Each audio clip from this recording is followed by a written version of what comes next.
Good morning, students. In this class, we are going to discuss about cofactors.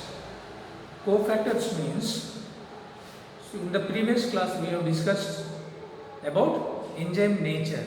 Most of the enzymes are proteins.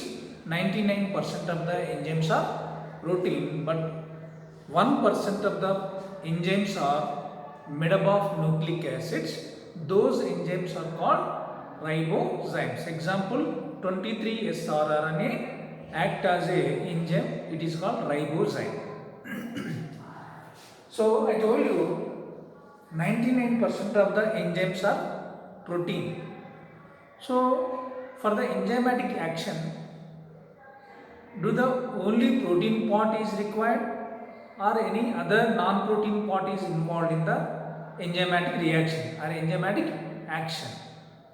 So the answer is some non-protein part is required for the enzyme action. Those non-protein part is called cofactors. It is called cofactors. That means here the functional enzyme is called holoenzyme. Functional enzyme. Functional means this form of enzyme carry out some specific function, or it converts some specific product, specific substrate into product. So that is functional enzyme. Functional enzyme is called holoenzyme. Holoenzyme is made up of two components, or it contains two components. First one is apoenzyme and cofactors. What is apoenzyme? The protein part of the enzyme is called apoenzyme. Protein part of the enzyme is called apoenzyme. Non-protein part of the enzyme is called cofactor. Non-protein part is called cofactor. So here, depending upon the nature of the cofactor, it is two types, organic and inorganic. So here, organic cofactors are divided into two types, prosthetic group and coenzyme. Prosthetic group and coenzyme. What is prosthetic group? What is coenzyme? These two are both organic chemical compounds, but here the major difference between these two compounds, these two main organic cofactors are, here prosthetic group, it is tightly bonds to the enzyme or strongly binds to the enzyme. Strongly binds to the enzyme. So it is always in the bound form to the enzyme, whether enzyme carry out reaction or not. It is always bound to the enzyme. So the association between prosthetic group and apoenzyme is very strong. We cannot separate from each other. But if you are able to separate it, then the apoenzyme part is not functional, or holoenzyme is not functional. That means enzyme becomes non-functional. Here, what the best example for prosthetic group is, there are two enzymes present in the peroxidase organelle. Peroxisome. First one is peroxidase and catalase. Peroxidase and catalase. If you see the action of these two enzymes converts H2O2 hydrogen peroxide into H2O plus oxygen.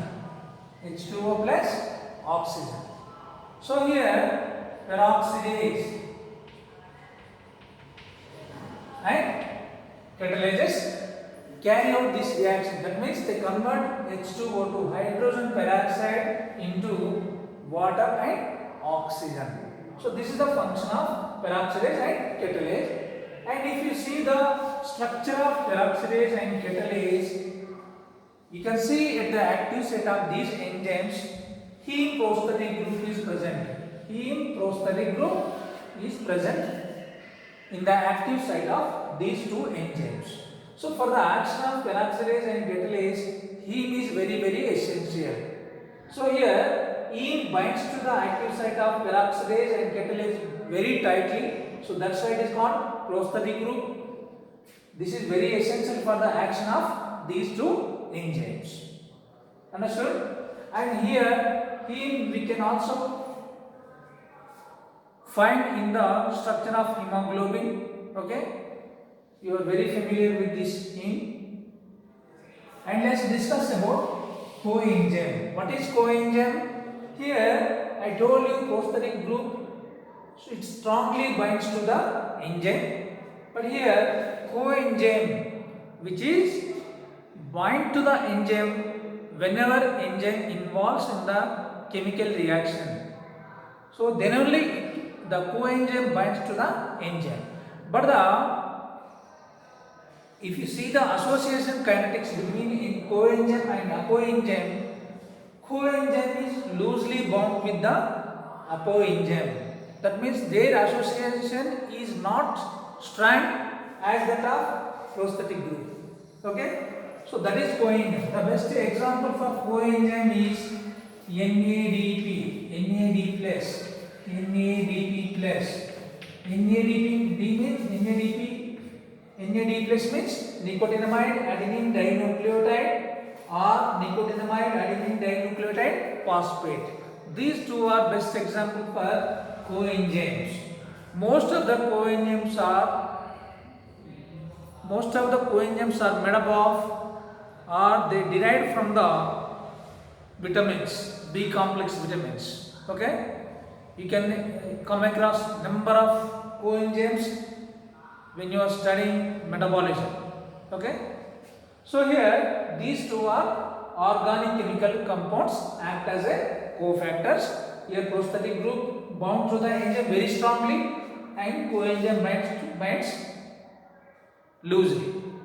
Okay, now coming to the metal ions. Some metal ions, inorganic